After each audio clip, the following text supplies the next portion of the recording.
Existe uma guerra acontecendo agora mesmo ao seu redor, e o mais perturbador não é a guerra em si, é o fato de que a maioria das pessoas que se dizem cristãs nunca recebeu um mapa completo do campo de batalha. Você ora, você luta, você declara, mas às vezes sente que as palavras chegam até um certo ponto e depois param, como se houvesse uma parede invisível entre você e a vitória que a Bíblia promete. E se eu te dissesse que essa sensação não é fraqueza de fé, não é falta de oração, não é sinal de que Deus está distante? E se eu te dissesse que existe uma estrutura inteira, uma hierarquia organizada, uma cadeia de comando espiritual operando nos céus e na terra, que a maioria dos ensinamentos dominicais nunca teve coragem ou profundidade para explicar de verdade? Pense por um momento em alguém que acorda às 3 da manhã sem saber por quê. A casa está em silêncio, os filhos dormem, mas há algo no ar que não deixa descansar. Uma pressão, uma angústia sem nome. Os pensamentos começam a circular em espiral, acusando, lembrando falhas antigas, sussurrando que tudo está perdido, que a oração não funciona, que talvez Deus não esteja tão presente quanto os hinos dizem. Essa pessoa se levanta, vai até a janela, olha para a rua vazia e pensa: por que eu continuo sentindo isso, se sou salvo, se creio, se faço tudo o que me ensinaram a fazer? Essa pessoa pode ser você, pode ser alguém que você ama.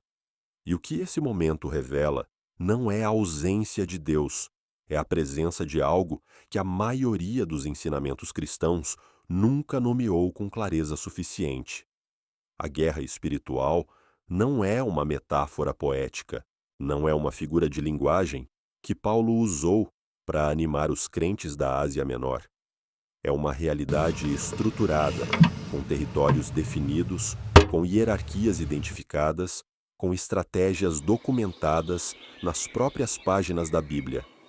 E os 8 mistérios que você vai descobrir neste vídeo não são especulação, não são teologia de segunda linha, não são revelações de sonhos ou visões pessoais. São verdades que estão escritas no texto sagrado desde antes de você nascer, esperando que alguém tivesse a seriedade de reunir todos os fragmentos e apresentar o quadro completo.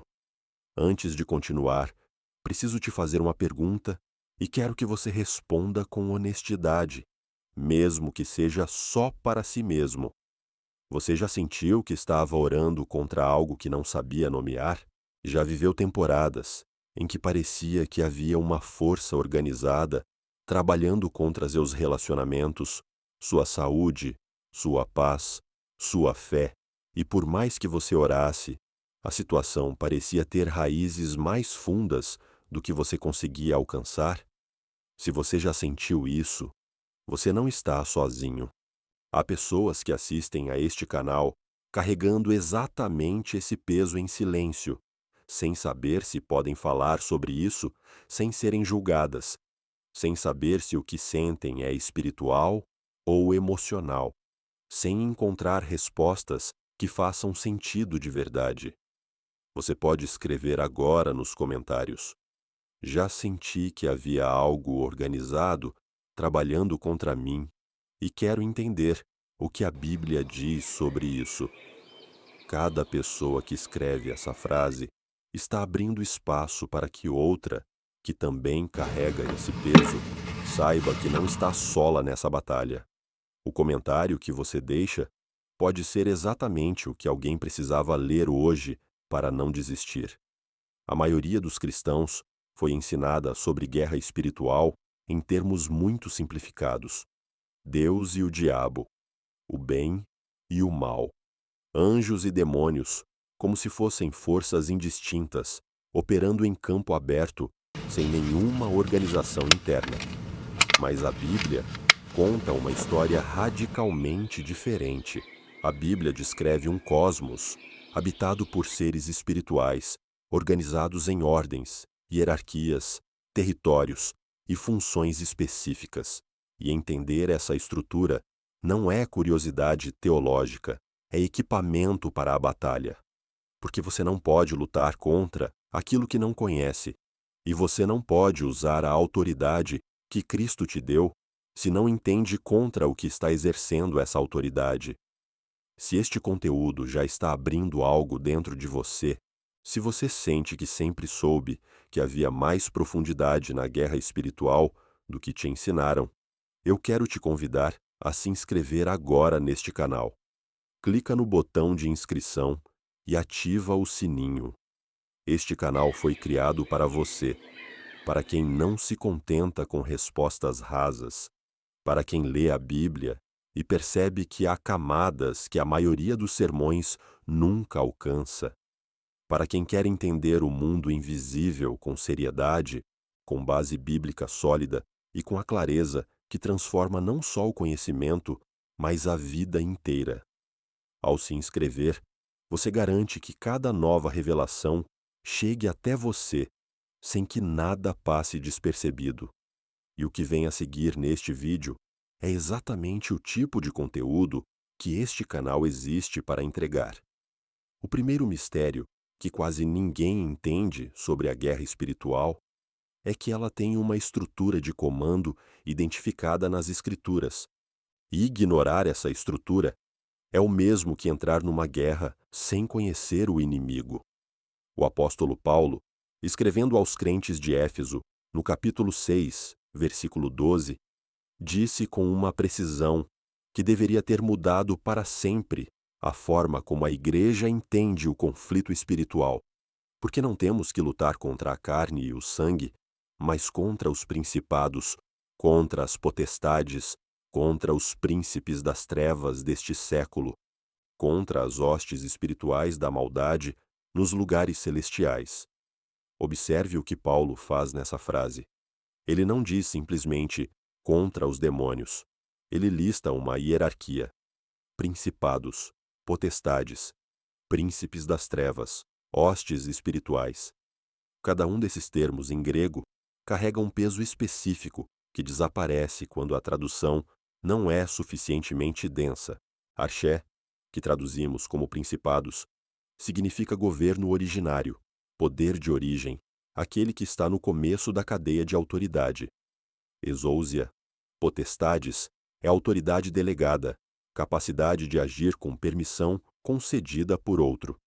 Cosmocratores, príncipes das trevas deste século, é um título que aparece apenas uma vez no Novo Testamento e literalmente significa governadores do cosmos presente. E pneumática tesponerias, hostes espirituais da maldade, são forças espirituais malignas organizadas em formação de batalha. Paulo não estava sendo poético, estava sendo militar. Estava descrevendo uma ordem de batalha com diferentes níveis de autoridade, diferentes esferas de influência, diferentes graus de poder. E o crente que não entende essa hierarquia vai sempre lutar no nível errado, contra o agente errado, usando a estratégia errada. O segundo mistério diz respeito aos príncipes territoriais, e esse é um dos ensinamentos mais ignorados e, ao mesmo tempo, mais presentes no texto bíblico. No capítulo 10 do livro de Daniel, o profeta havia orado e jejuado por 21 dias sem receber resposta. Na maioria das igrejas, isso seria interpretado como falta de fé, ou talvez como um sinal de que a oração não era da vontade de Deus. Mas quando o anjo finalmente chegou até Daniel, ele revelou algo que mudou completamente a teologia da intercessão para sempre. O anjo disse: desde o primeiro dia em que aplicaste o teu coração a compreender e a humilhar-te perante o teu Deus, foram ouvidas as tuas palavras, e eu vim por causa das tuas palavras. Mas o príncipe do reino da Pérsia resistiu-me 21 dias.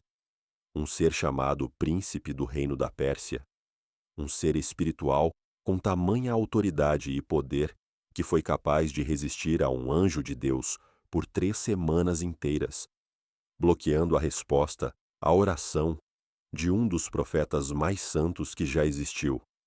Isso não é ficção especulativa. Isso está no texto canônico, em Daniel, capítulo 10, versículos 12 e 13. E o que esse mistério revela é que existem seres espirituais com autoridade sobre territórios geográficos, sobre nações, sobre regiões, que podem intervir no fluxo das respostas divinas e que só cedem quando há intercessão suficientemente persistente e autorizada para romper a resistência.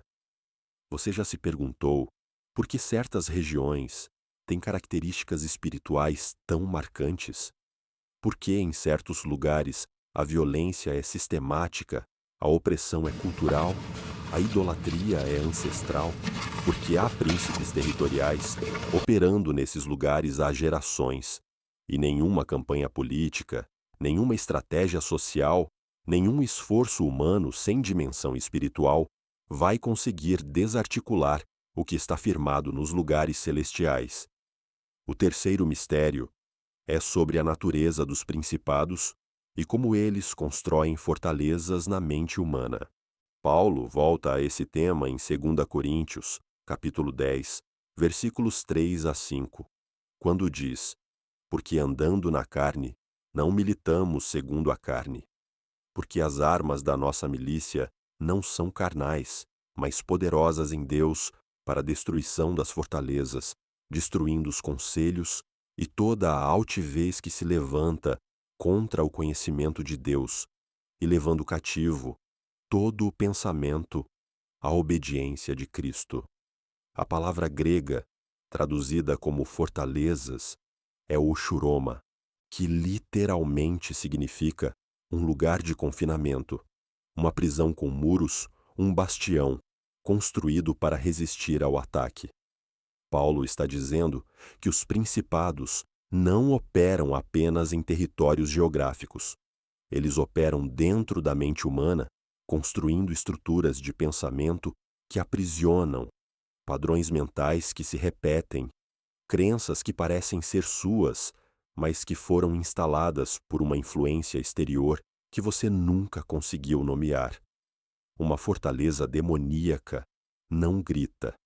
Ela não se anuncia. Ela se parece com você.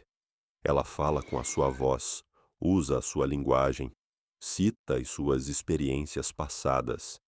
E é exatamente por isso que é tão difícil discerni-la sem a iluminação do Espírito Santo e o conhecimento profundo das Escrituras. A pessoa que cresceu numa família marcada por abandono pode carregar uma fortaleza de rejeição que, décadas depois, ainda governa como ela lida com Deus, com as pessoas, com o amor. Não porque ela seja fraca, mas porque um principado construiu muros dentro dela, usando exatamente as pedras das suas feridas. O quarto mistério é um dos mais silenciados dentro da teologia evangélica contemporânea e envolve o que a Bíblia chama de anjos caídos e o papel que eles desempenham na hierarquia das trevas. Gênesis capítulo 6, versículos 1 ao 4, registra um dos eventos mais enigmáticos e perturbadores de toda a Escritura. E aconteceu que, como os homens começaram a multiplicar-se sobre a face da terra, e lhes nasceram filhas, viram os filhos de Deus que as filhas dos homens eram formosas, e tomaram para si mulheres de todas as que escolheram. O texto hebraico usa a expressão Bene Elohim, filhos de Deus, que em todos os outros contextos do Antigo Testamento se refere a seres angélicos. A carta de Judas, versículos 6 e 7, confirma essa interpretação ao dizer: e os anjos que não guardaram o seu principado, mas abandonaram a sua própria habitação, ele os reservou em prisões eternas, sob trevas, para o juízo do grande dia. E a segunda carta de Pedro, capítulo 2, versículo 4, ecoa: Deus não poupou os anjos que pecaram, antes os lançou no inferno e os entregou a correntes de trevas, reservados para o juízo. Isso significa que parte da hierarquia das trevas é composta por seres que, originalmente, tinham funções celestiais, que conheciam a glória de Deus de perto, que foram criados para servir e adorar, e que fizeram uma escolha deliberada de transgressão que resultou em queda.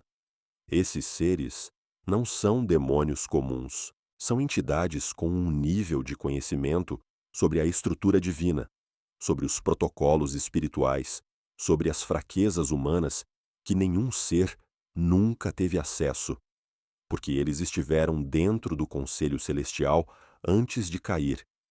E a complexidade da guerra espiritual que o crente enfrenta hoje tem raízes nessa queda ancestral que a maioria das igrejas evita discutir por medo de parecer esotérica.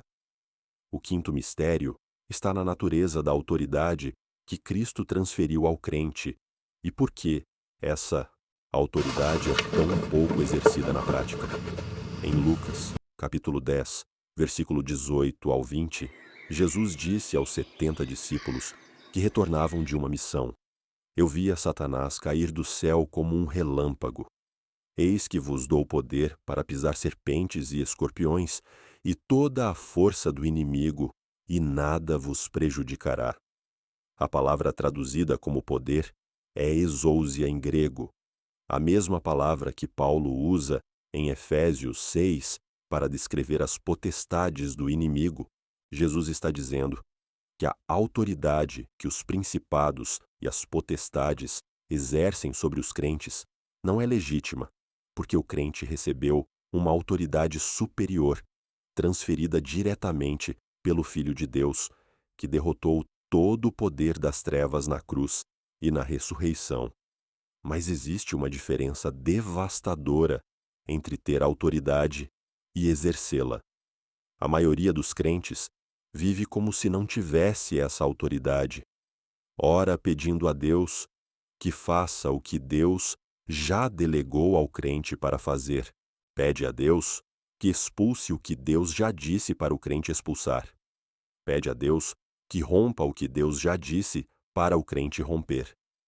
E o inimigo prospera não porque a autoridade do crente seja insuficiente, mas porque o crente nunca foi ensinado a reconhecer, reivindicar e exercer o que Cristo comprou com o seu sangue. Mateus, capítulo 18, versículo 18, registra Jesus dizendo: Em verdade vos digo que tudo o que ligardes na terra será ligado no céu, e tudo o que desligardes na terra será desligado no céu. Ligar e desligar aqui não são metáforas suaves, são termos técnicos da autoridade espiritual: proibir e permitir, bloquear e liberar, fechar e abrir. E esse poder está na boca, na declaração, na intercessão autorizada do crente, que conhece quem é em Cristo. Se você chegou até aqui, é porque este conteúdo está tocando em algo real dentro de você, porque você não é o tipo de pessoa que se satisfaz com respostas superficiais sobre a vida espiritual. E é exatamente para pessoas como você que este canal existe. Se ainda não está inscrito, este é o momento. Aperta o botão de inscrição agora e ativa as notificações. Cada vídeo publicado aqui é uma oportunidade de sair do lugar de confusão espiritual e entrar no lugar de clareza, autoridade e fé fundamentada na palavra, não na opinião de alguém, na palavra de Deus. E o que ainda está por vir neste vídeo pode ser exatamente o que vai mudar a forma como você enfrenta a batalha a partir de hoje. O sexto mistério é sobre o que a Bíblia chama de lugares celestiais e por que essa dimensão é o centro da guerra espiritual. Paulo usa a expressão eporâneos, lugares celestiais, 5 vezes na carta aos Efésios, e cada uso revela uma camada diferente dessa realidade. Em Efésios, capítulo 1, versículo 3, diz que Deus nos abençoou com toda a bênção espiritual nos lugares celestiais. Em Efésios, capítulo 2, versículo 6, diz que Deus nos ressuscitou com Cristo e nos fez assentar nos lugares celestiais em Cristo Jesus.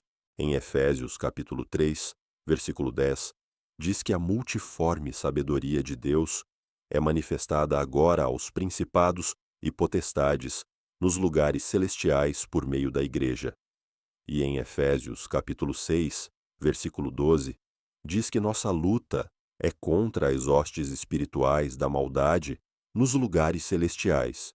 O que Paulo está revelando é que os lugares celestiais não são apenas o paraíso distante onde Deus habita, são uma dimensão que se sobrepõe à realidade física, onde tanto as bênçãos de Deus quanto as hostes das trevas operam, onde o crente está posicionado em Cristo enquanto ainda vive na terra, e onde a Igreja tem um mandato específico de manifestar a sabedoria de Deus diante das potestades.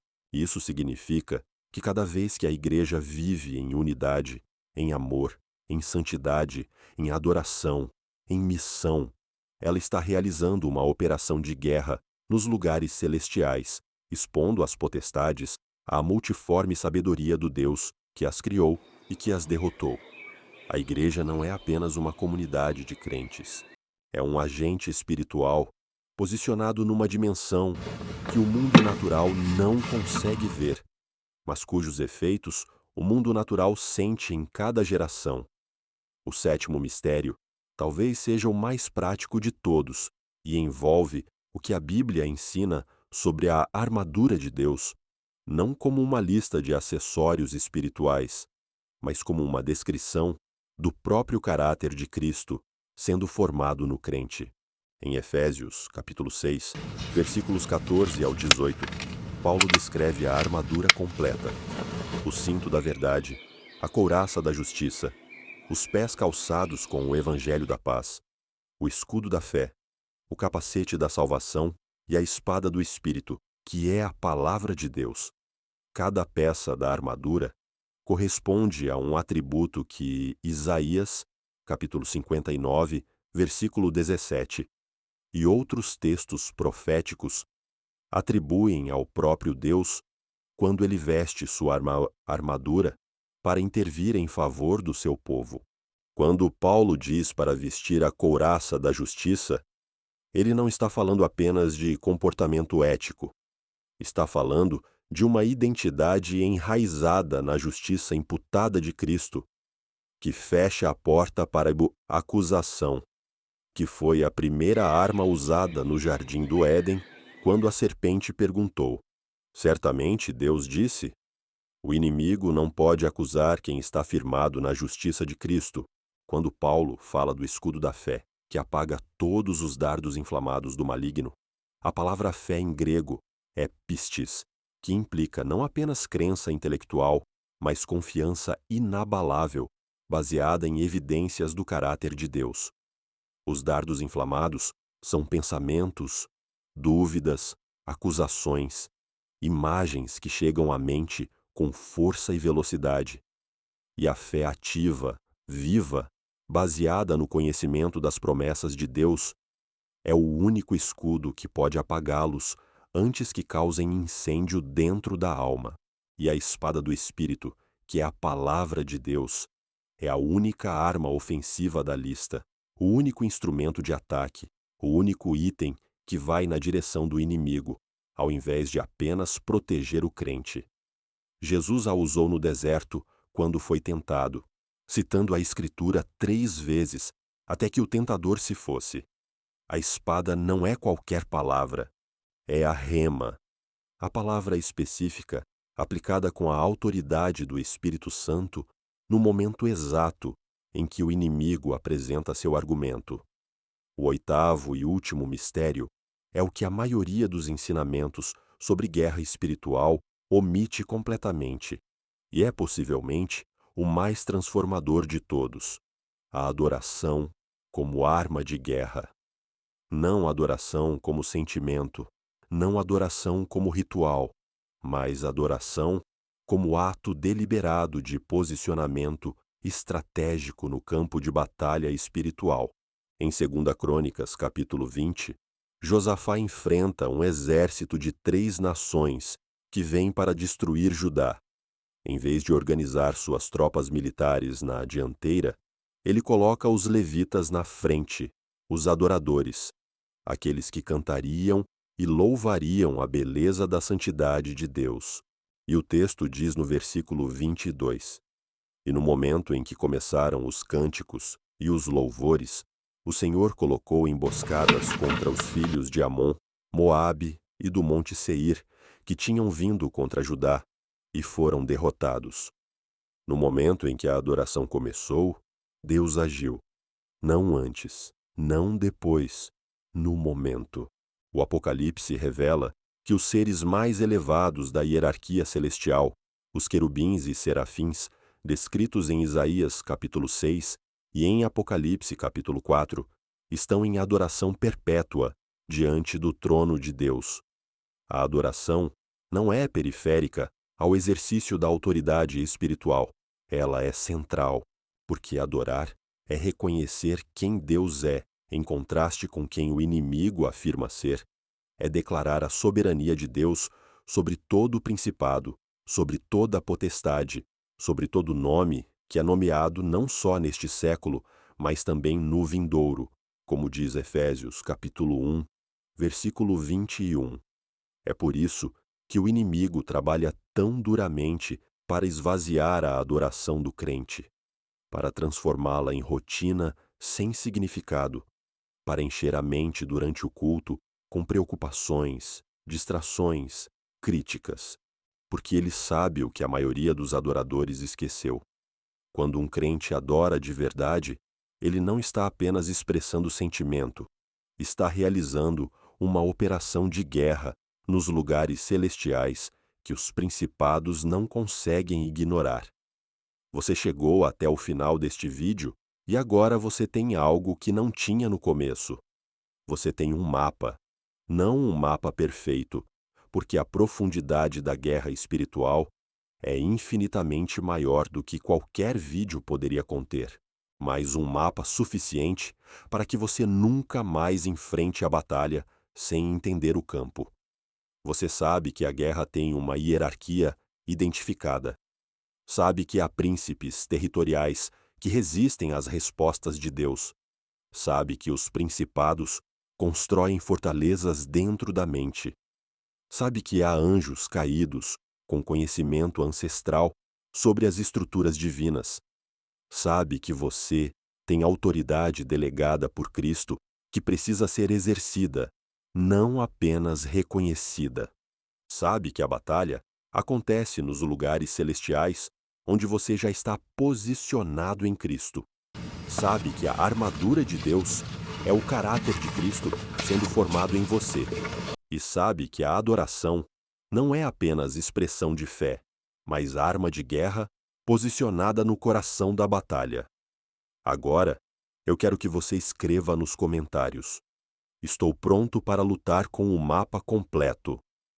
Não porque é uma frase bonita, mas porque ao escrevê-la, você está declarando que algo mudou, que você não volta mais para a batalha da mesma forma, que o que você aprendeu aqui vai morar dentro de você e vai aparecer nos momentos em que a pressão vier, quando às 3 da manhã chegarem com o peso familiar, quando os pensamentos, em espiral, tentarem convencer você de que a parede é intransponível.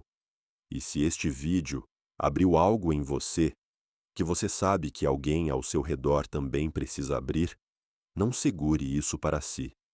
Compartilha agora. Manda para aquela pessoa que você sabe que luta sem entender contra o que está lutando. Às vezes, o presente mais espiritual que você pode dar a alguém não é um versículo isolado, é um entendimento completo do campo de batalha. Este canal é o lugar onde você vem quando quer ir mais fundo, quando quer que a palavra de Deus não seja apenas conforto, mas instrução de combate, quando quer sair de cada vídeo não apenas tocado, mas equipado. Se você ainda não está inscrito, não vai querer perder o que está por vir. Clica no botão de inscrição, ativa o sininho e entra nessa comunidade de crentes que se recusam a viver no escuro, quando a palavra de Deus já acendeu a luz. Curti este vídeo se ele entregou o que prometeu. E nos vemos no próximo, onde vamos continuar desvendando o que a maioria nunca te contou sobre o mundo que você não consegue ver, mas que determina muito do que você vive.